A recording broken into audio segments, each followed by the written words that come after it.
Namaste, I'm Dr. Aviu, and today I'm going to share my personal experience during Everest Expedition 2023. There are two ways one could join an expedition, either as a member or a support climber. The roles are vastly distinct in that a member would do an altitude rotation to Camp 3 and then head back down for rest and recuperation until there is a weather window for the summit push. However, the role of a support climber, that's a non-derogatory way of saying Sherpa. Sherpa doesn't really mean a porter or someone who carries load on the mountain.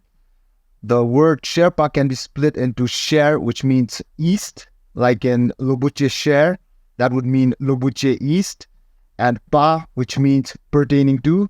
A few examples would be Shakpa, Tukpa. In this case, Sherpa literally means people of the East. The role of a support climber would be to continuously stay on the mountain, cook food for the members, carry oxygen cylinders and other supplies up and down the mountain, and so on. I joined the team as a support climber and also helped sort out some of the medical issues encountered during the climb. Here in the video, we can see some of our support climbing Sherpas building a makeshift toilet down at base camp. What I want to emphasize here is that there's this other side of the story, some hidden experiences while joining the group as a support climber. There might be a lot of hardships at first, but when the time comes for the summit push, the body and mind is ready. One is well acclimated to altitude and climbing becomes a much easier process. There was a lot of cough and cold in the first 2 weeks when we were at base camp. About half a dozen were symptomatic with sore throat and bouts of coughing. One of the members even developed HAPE, high altitude pulmonary edema. That's a fancy way of saying fluid in the lungs. Carrying a respiratory tract infection increases the susceptibility of someone developing HAPE. So yeah, this coughing in the group was initially shrugged off as the infamous Kumbu cough, which is a kind of irritative cough that develops on staying at high altitude where the air is cold and dry. The cold, dry mountain air is abrasive to the respiratory tract, like your skin becoming dry and flaky, your lips cracking. Similarly, your pipelines become dried and shriveled, resulting in this constant coughing, which is extremely difficult to manage medically. What we thought to be Kumbu cough turned out to be COVID on rapid antigen testing. We took precautionary measures to avoid further spread to other members if it hadn't already. Recovery took about a week and we were back on the climb. The climb begins with the Kumbu icefall and is notorious for taking lives. This is the first part of the climb and is arguably the most dangerous part. It's regarded safest to climb during the cool of the night when the ice pillars are frozen solid. There was a lot of traffic jams in the hanging sections as there's only one rope for hundreds of ascending and descending climbers. Although the dangers of collapsing ice pillars is minimized by climbing in the cold of the night, the risk of falling into a crevasse is still quite real, as we shall see later in the presentation. There are ladders set up in places where the crevasse is clearly visible. Many times though, crevasses lay hidden underneath the innocent-looking thick snow.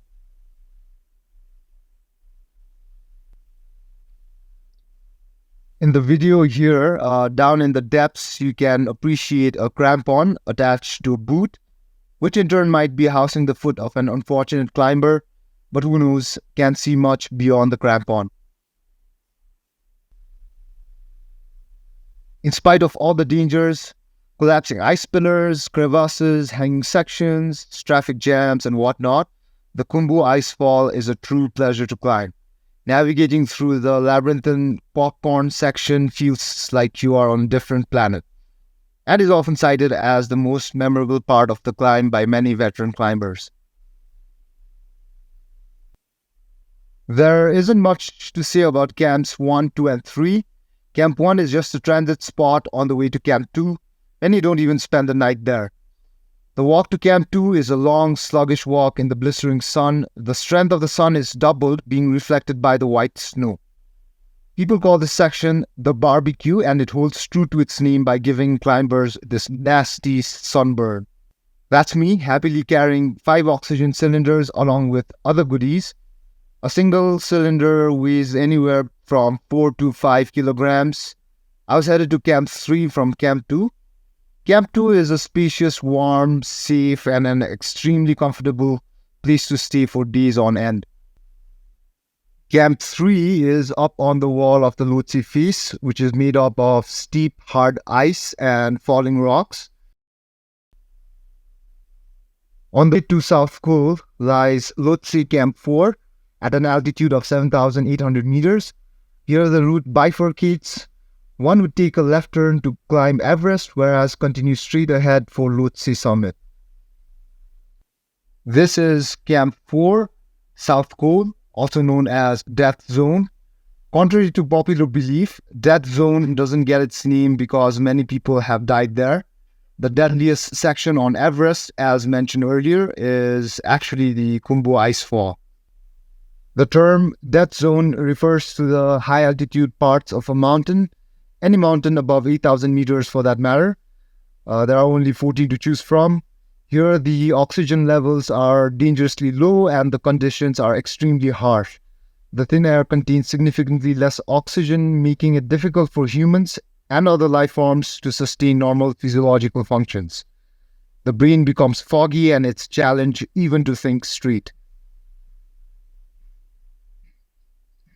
You don't realize the magnitude of the summit push on the way up because you walk in the dark, starting from South Col at around 8 p.m. in the night. The headlamp lights up a small space around you. You don't see much beyond this, and the summit push simply becomes a brainless process where you latch onto the fixed line and mindlessly put one foot in front of the other. Only on the way down, when it gets bright, you realize how much you have actually climbed. Climbing down is as intense as climbing up, if not more. This clip here is at South Summit, and the video was recorded on the way down.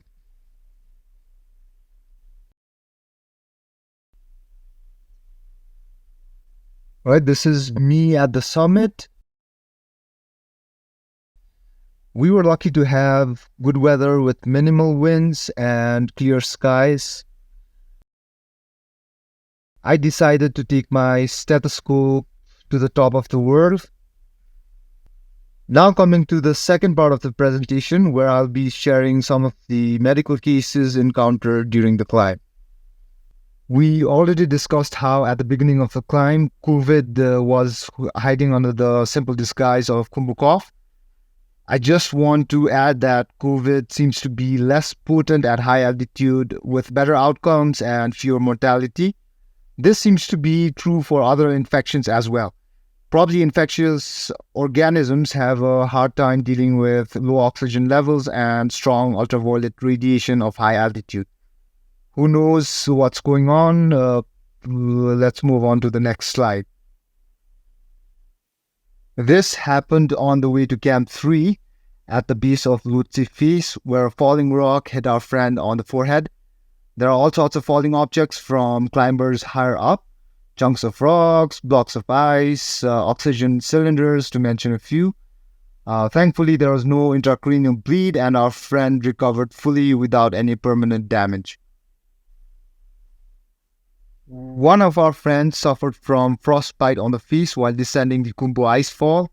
Frostbite on toes and fingertips, those are pretty common, but it's rare to see frostbite on the face. It's only on one side of the face as the wind was hitting him unidirectionally. Keratotic horn or actinic keratosis. These lesions develop on repeated exposure of the skin to strong ultraviolet radiation. Majority of these lesions are benign, but rarely they might be hiding a malignant condition underneath, like basal cell carcinoma, epidermoid carcinoma, Bounce disease, to mention a few. Biopsy is warranted in most of these cases. I'd like to tell you about a rescue that happened near Camp 2. Two Sherpas were trying to cross a crevasse. The one behind didn't trust the wobbly ladder and decided to cross using a snow bridge. The snow bridge, being thin, couldn't hold the weight, and he fell right through for a drop of about 50 meters. At that moment, our team, which included Angdoje, Benny, David, and myself, were resting at Camp 2, and we received a radio from our kitchen staff, Ang Temba, who had seen the guy fall into the crevasse. We hurried our way to the location, reaching in about 20 minutes. The guy couldn't be seen or heard, only whistling was heard from the depths, meaning he was still alive. We fixed anchors and two courageous climbers jumped in, namely Mr. Gesman Tamang and Mr. Galje Sherpa. This is the same Ochi Galje who ended up carrying a Malaysian climber down from South Cole a few weeks later. It was quite viral on social media. Shovels were used to free up the patient's upper body. Oxygen was stored in for the patient as deep crevasses have lower available oxygen. Ropes were tied on the patient's torso and a pulley system was used to hoist up the patient to safety. The patient was finally out. This was one of the most unharmed persons out of a crevasse, or at least what I've seen. He had minor injuries, some bruising and lacerations on the face, cold extremities, nothing more. What could have easily been a recovery mission ended up being a successful rescue. To warm up, we put his hands in my armpit and his feet in my, for lack of a better word, crotch. The helicopter arrived shortly and the patient was carried to the heli on back, after which he was airlifted to base camp. I'll have you know, without sounding too boastful of course, that the person carrying the patient is me. Sherpas carrying other climbers is not something new, but to witness a Sherpa on someone else's back is a rare sight to behold. It is also worth mentioning that in these medical cases, the victims were entirely locals. Sherpas go above and beyond in putting their lives on the line to make commercial climbing possible.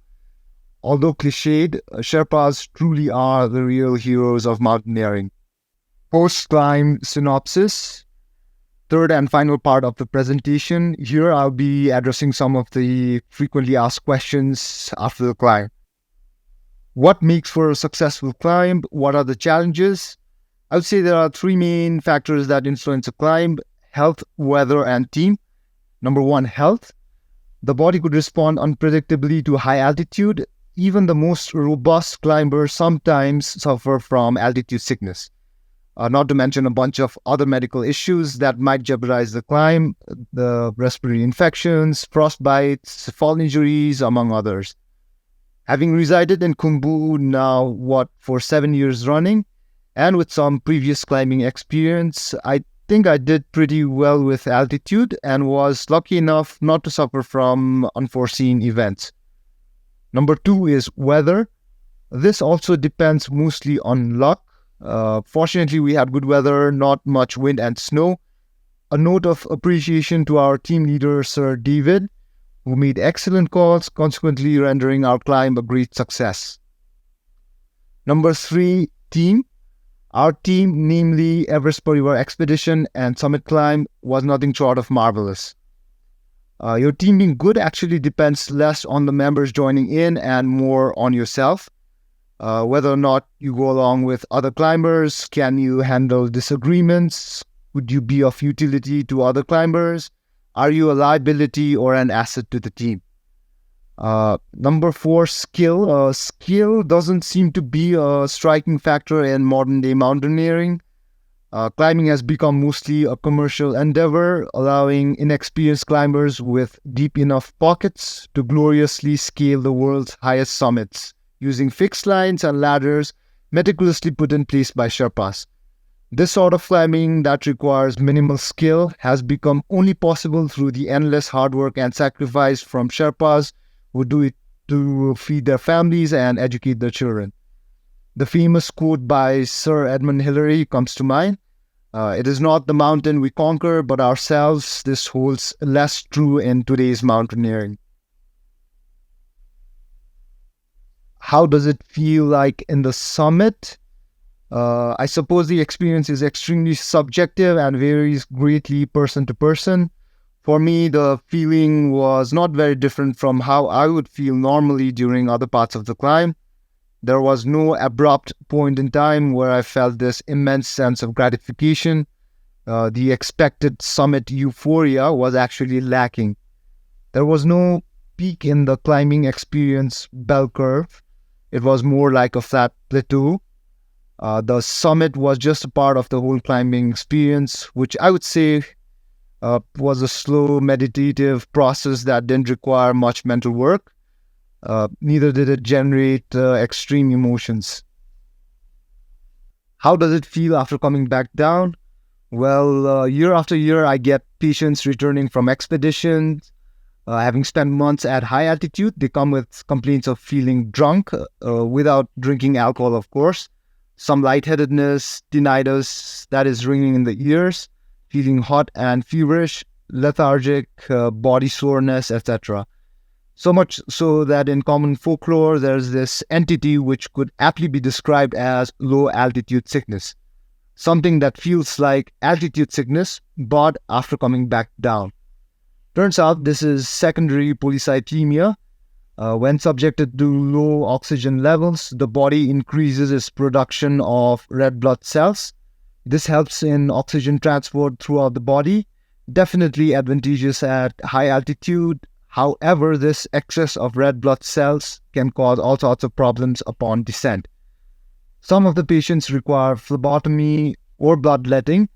You can see how the thickened blood solidifies almost immediately after being drawn out of the body. Were you scared? Did you remember friends and family? Honestly speaking, no.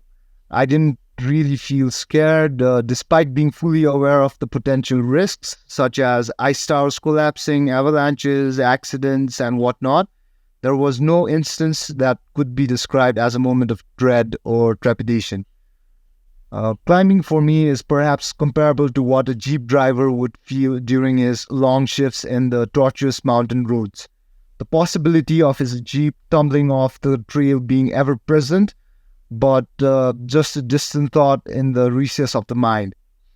By the way, this here is what looks like the remains of a human foot, a grim reminder that things can go wrong. What was the happiest and saddest moment? Return to base camp would answer both those questions. Happiest moment because I finally returned back safely from the whole ordeal and there is a sense of accomplishment. Saddest moment because there is this sense of emptiness, a feeling of what next. Metaphorically, a return to base camp is like a double-edged sword. But if you think of it, everything in life is a double-edged sword. Even a single-edged sword is a double-edged sword.